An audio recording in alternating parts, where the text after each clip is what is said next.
I know that in our field, it is sometimes rare to do group presentations, but I want you to be prepared for anything.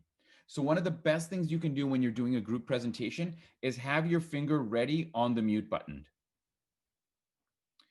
And so here's how it works. I know you're not going to do this. I know you don't have to do this. But what would happen if, in my group presentation, what would happen if I do my part and then I do a question? So now that we understand what CPU means, what is RAM? And then the next person, I mute and they unmute. RAM is sort of, and then they answer the question. So remember how I said we use questions to transition between topics, questions to position between slides? We can also use rhetorical questions to transition between speakers. You end with the question and the new speaker answers it. Cassie. Right? You don't have to do it. Bonus points, but you don't have to. Good luck. Here we go. Everybody, can we get a little applause in the chat? So our setup is an archive. An archive, you all know, has a lot of books inside or small papers or anything like that. An archive, there are usually people to go in and librarians. But what are all those people? So I will start with we have a professor who wants to do some research on one topic. And he has his students who does these topics. But what are the students? So. Right, so the professor, like the computer user, tells his students, which are all his nice different programs, look into this or this topic. I want to know more. Tell me what you find and go look in the archive. And the archive is this big chunk of memory that exists all over the world, but somehow you need help. All these students are not allowed just to go into the archives themselves because they would be clumsy and potentially destroy books. So they have these special librarians that help them access this memory, which is the books in the library. And what the librarians are actually will be explained by Theo. So imagine you have the possibility to explore all the shelves you have in an archive with all the books, but you only have one old lady working for you. Or you can have 10 different nice ladies, very fit, that they run up and down the aisle just to find the book you need. This is exactly what happens with CPU. You have one CPU, one core working with you. You have one lady going up and down the aisle finding the right book. If you are lucky enough to have 10 cores, you will have 10 ladies or men, depending what you prefer, running up and down and finding the books you use and you need. This is the part of CPU, but then you might wonder, okay, we had a task, we need to know the memory, we know the programs, we know the CPU, what is the RAM? Yelena is going to tell you about the RAM. Perfect, exactly. So we know now the memory is basically the size of the archive. How big is that archive? Then the CPU is how many librarians work there, run around, bring all the books and papers, but to who and where do they bring them? And that's actually what the RAM is. So this is our working space where the students, only limited amount of students can access and can work in that particular space. And their working desks are also limited. So only a particular amount of books can be stocked there and they can only process so much at a time. So basically that's the vice versa to a RAM in a computer. So let's say you only have 5 seating spots there, then your RAM is smaller. Like, for example, you have 50 seating spots there and large desks. And to end everything, Elena will sum that up again. Yeah, let's remember that you are the professor that wants to know something. You as a professor, you ask your students or your programs to help you in getting the knowledge about this. The students go to the library and seat themselves in the RAM, in the working space. Unfortunately, there are only limited numbers of space. Now there are these students seated and they ask the librarians for help. The librarians, they can be many or few, and they can be slow or fast. And these are our CPUs. And the students, they tell the librarians what they want to know. And these librarians will go into the archive, into the memory, to get what the people want to know. They will bring it back, and depending on how fast they bring it back and how much students there are waiting in the working space, the professor will know a lot about his topic earlier or later. I hope you understood everything. Wow. Can I say we didn't realize it was a group presentation? Oh, did I say? Oh, really? No. That's okay. Because remember I said everyone has to speak. But that's okay. That's okay. I should have stressed it. It's not your fault, and you did a great job. I just want to highlight one thing that I thought was really effective, and it's funny because it was going to be something I talked about, but you did it. And it's something that for my listening audience, oh, Mara's back. My listening audience, everyone, turn your cameras back on. Turn your cameras back on. Did you notice when I think it was Yelena, you did the, no, Elena, you did the, no, Yelena did the mini recap. When she said, so let's remember that CPU, right, is the actual archive, and that RAM is all the number of students we have working for us. Remember the librarians? When you said that in the middle, it helped all of us to like, okay, that's right. Yes, to clarify. Every 3 or 4 slides, my friends, write this down. Every 3 or 4 slides have a mini recap. Use this phrase. So what do we know so far? What have we learned? What do we know so far, or what have we learned so far? Because even in this short little presentation, everyone who was in the other group, when she gave me that recap, we were all, I guarantee you, we were all like this. Okay, that's right. That's right. Okay, thanks for the like it clarified it again, even though they said it. And that is so powerful because remember, short-term memory, right? And here's the other thing. Not only that, you did a recap at the end as well. And even still, probably some of us don't remember all the elements, or would be like, okay, what was it again? What was the ramming? So that's how memory works. And that was really good. What could make it even better? A couple of pauses, because sometimes you would say stuff and like what, especially when you say this, the archive is your memory. The RAM are the number of student assistants, or the, what are they, whatever you guys call them, like research assistants you have, or the librarians you have. Oh no, sorry. The CPU is the librarians. And the RAM is the space the librarians can work in. Those are so important that a lot of times you're like, so the CPU is basically like librarians. So if we have a lot of librarians, we know that we, and you didn't even like, it didn't even stop. Like I was like, whoa, whoa, whoa. That's all you needed to go from like an A to an A+ on that. Wow. Computer group has really set the bar high. Let's see if our Swiss bankers can show us why they are the center of international monetary storage in the world. All right, group number 2. And Mara, hang out. You're doing great. Mara's back, everyone. Yay.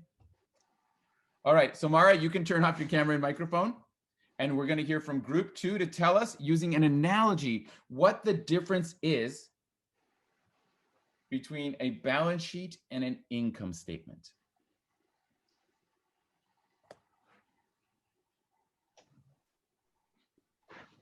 You ready to go? Okay. Okay. Okay, guys. Picture yourself in the Swiss mountains. You're hiking there, and then you come to this beautiful, super deep, big lake. And then in this lake, you see there's a river flowing. But why am I telling you this? Well, now imagine that this lake, so this volume of water, is your balance sheet. And imagine that the stream that feeds into the lake is your income. So this is how it works. It's the same way. So you've got your income that flows into your balance sheet, and it makes up this volume. Same goes for the stream or the river and the lake. You have the river that flows into the lake. So we could say that water is money in this case, and we have this big lake that does not seem to change much over time. However, the river, depending if it's raining or if it's a dry period, you can see the changes quite quickly. And if such periods go on for a long time, at some point, we will also see the changes in the big lake. So what do you actually want to do in order to prepare for dry season to hit? Well, you want to make sure that you actually have some water stored in your lake, right? So you try to keep the water stable.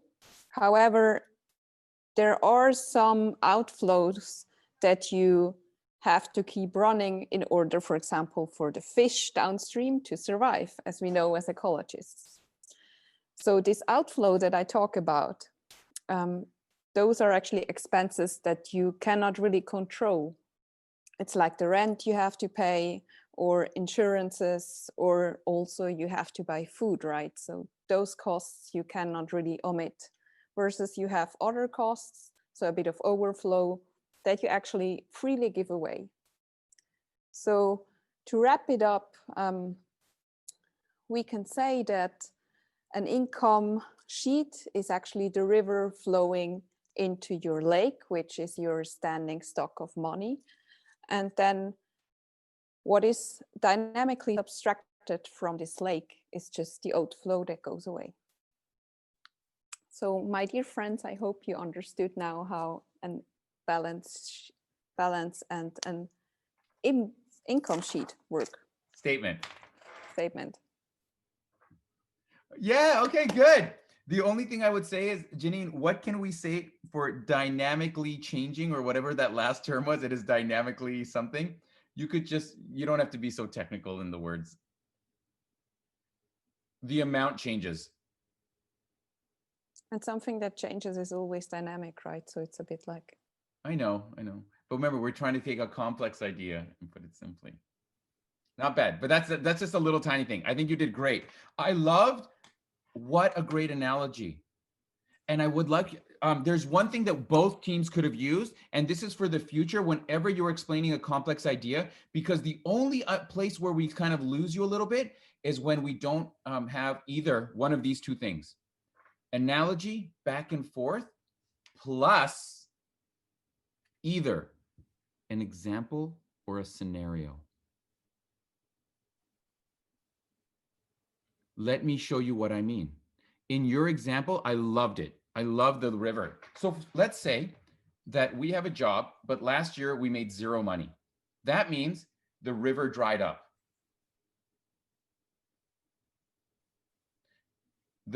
Does that mean that the water coming out of the lake stopped? No. So we still had expenses, but we didn't have revenue. So what happens to our profit? And the profit is the size of the lake. What happens to our balance sheet? All the things we own? The water level goes down. See, a quick little scenario would take it from like an A to an A+. If I was in the first group, and everyone, please turn on your cameras. I loved it. You guys are doing so good. By the way, I also noticed some of this stuff, and I noticed there was a few times when you were presenting where you noticed that you were like this, and you're like, stop it, stop it, stop it. I could see you, and that was great, because that means you're doing new muscle memory. In the first one, what would have happened if? What would have happened if we had an example? So what should you buy? Oh, look, here, let me just do this. We could even use interaction just for fun. Can you guys play along with me? Play along? Okay.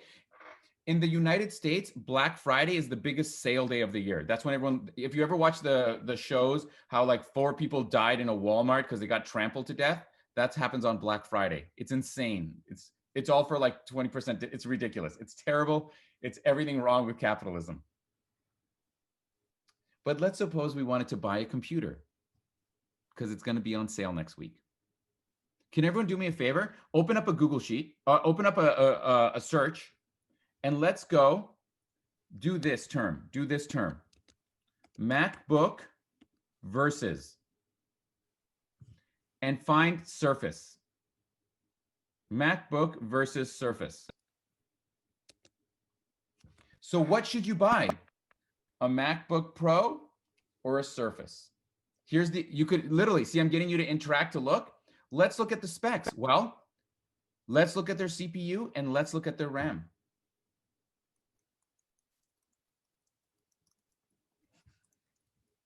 I'm going to share my screen, okay?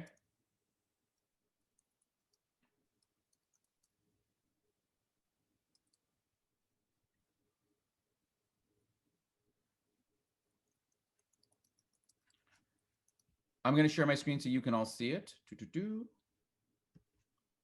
So if we look, we can see that the MacBook has 16 gigabytes of RAM, and the Surface has 16 gigabytes of RAM. You know what that means? It means we both have 16 librarians. Oh, sorry. That means that we both have the same table for the librarians to work. But let's look at, can everyone do me a favor? Look up where it says processor. For the same price, the MacBook has an i5 and the Intel and the Surface has an i7. That means that even though we both have the same table, the MacBook only has 5 people working on that table. But the Surface has 7.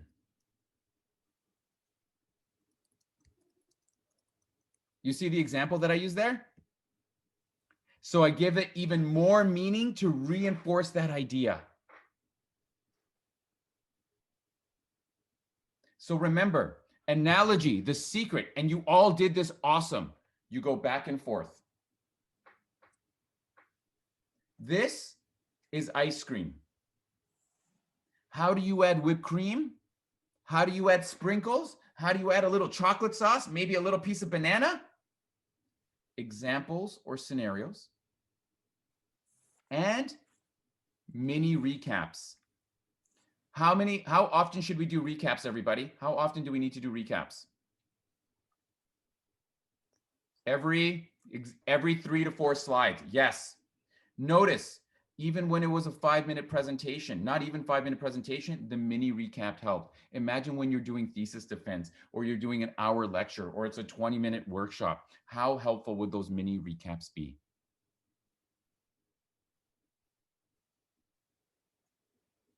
Now, some of us have to take showers. That's right, Nadine, ladies and gentlemen. Nadine's she's had a long day. She's had a long day, everyone. She's had a long day. And look, we're working. So we are going to have a 25-minute working break. So if you want to go get a snack, get something to eat, do that. Everyone who doesn't need it, you will get a private one-on-one with me right now. What we'll do is I'm going to make breakout rooms for everyone. And then you can either